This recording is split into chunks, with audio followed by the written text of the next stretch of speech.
Good morning friends. आज हम लोग पढ़ेंगे गंगा यमुना के मैदानी क्षेत्र के बारे में।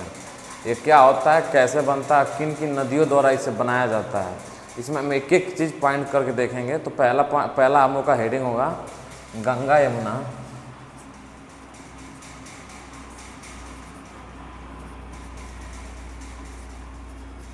का मैदानी क्षेत्र।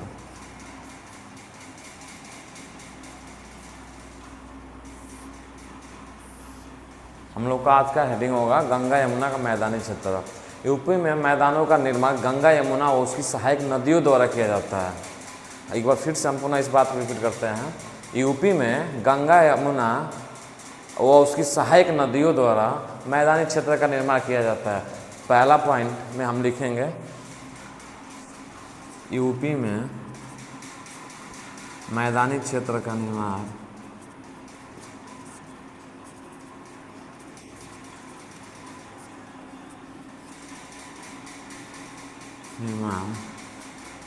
गंगा यमुना व उसकी सहायक नदियाँ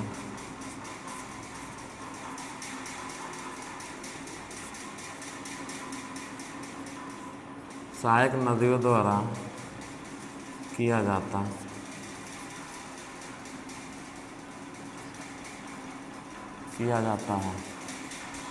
पहला क्षेत्र पॉइंट है कि यूपी में मैदानों का निर्माण गंगा यमुना उसकी सहायक नदियों द्वारा किया। अगला पॉइंट होगा यह भौतिक विभाजन का सबसे बड़ा भाग है। इसमें हम अगला पॉइंट लिखेंगे यह भौतिक विभाजन का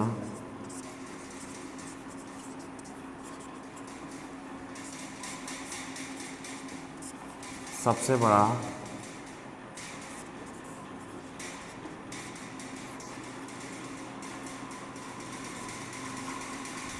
दूसरा पॉइंट है यह भौतिक विभाजन का सबसे बड़ा भाग है।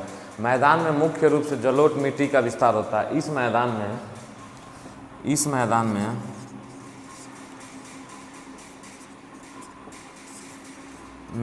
मुख्य रूप से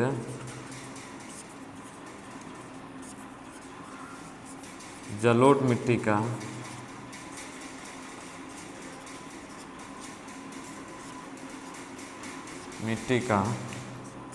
निर्माण होता है।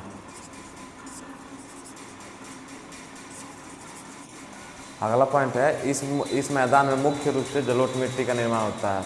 जलोढ़ मिट्टी भारत में सबसे ज़्यादा 43% क्षेत्रफल में पाई जाती है। अगला पॉइंट होगा जलोढ़ मिट्टी भारत में सबसे ज़्यादा 43% पाई जाती है।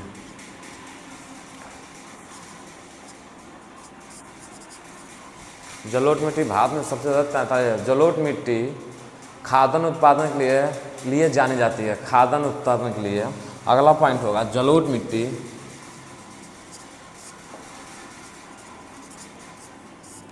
खाद्यान्न उत्पादन के लिए बहुत उपजाऊ है।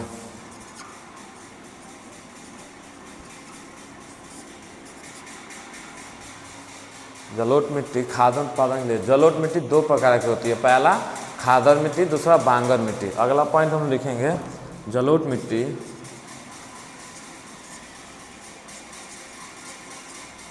दो प्रकार की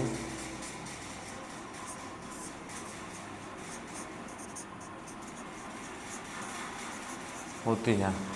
पहला खादर मिट्टी, दूसरा बांगर मिट्टी। खादर मिट्टी की बात करें तो खादर मिट्टी नदियों के निचले हिस्से में पाए जाते हैं, जो हर साल नदियों द्वारा बाढ़ आने पे, चाहे नदी में अधिक पानी के प्रवाह होने पे जो साइड में मिट्टी जम जाता है उसे हम जलोढ़ मिट्टी कहते हैं। इसी का हर साल नई मिट्टी का निर्माण होता है, इसे हम जलोढ़ मिट्टी कहते हैं। ये नदियों के पास होने वाला सबसे अधिक उपजाऊ है। आमतौर पर जब हम लोग अपने नदी किनारे जाते हैं जहाँ बाढ़ आती है, जैसे तरबूज की जब खेती होती है तो वहाँ मिट्टियों का नया एक परत चढ़ जाता है, जिस पर आसानी से लोग तरबूज की खेती, चाहे कांकर की खेती, चाहे अन्य चीज़ की खेती कर लेते हैं। ये खादर मिट्टी है। इसमें सबसे अधिक इसमें बहुत अच्छी इसमें बहुत अच्छी फसल होती है। बांगर मिट्टी की हम थोड़ी बात कर ले तो यह नदी से दूर दूसरे स्थान पर पानी की कमी और कम उपजाऊ होती है। जहाँ पानी की कम अभाव होता है और कम उपजाऊ होता है, हर साल इस नदी में पानी नहीं मिलता, इसलिए इसे पुरानी जलोढ़ मिट्टी कहा जाता है। तो आइए अगले पॉइंट में हम देखते हैं